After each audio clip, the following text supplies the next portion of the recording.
Hello everyone, এই ভিডিওটা হচ্ছে 14th আগস্টের। সেদিন ছিল আমার জন্মদিন আর আমার সব ফ্রেন্ডসরা মিলে প্ল্যান করেছিল আমার জন্য স্পেশাল কিছু, আর আমিও তাদের জন্য কিছু প্ল্যান করে রেখেছিলাম। সেটাই আমি এই ভিডিওর মধ্যে দিয়ে শেয়ার করছি।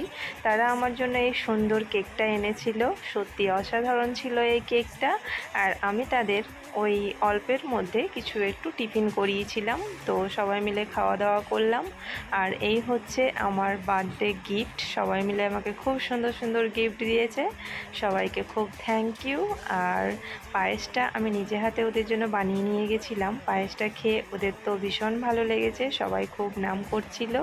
আর এই যে আমি এখন কেক কাটিং করব, আর সবাই মিলে আমাকে বার্থডে উইশ করছিল। সত্যি এই দিনটা আমার সারা লাইফ মনে থাকবে, কারণ এরা যে আমাকে এত ভালোবাসে, এই দিনটা না এলে আমি হয়তো বুঝতেই পারতাম না। নর্মালি ডেতে কি হয়, গল্প করি সব কিছু, কিন্তু এত যে ভালোবাসার মানুষ এত কিছু প্ল্যান করে রেখেছে, সত্যি আমি তো পুরো মুগ্ধ, সারা লাইফ মনে থাকবে।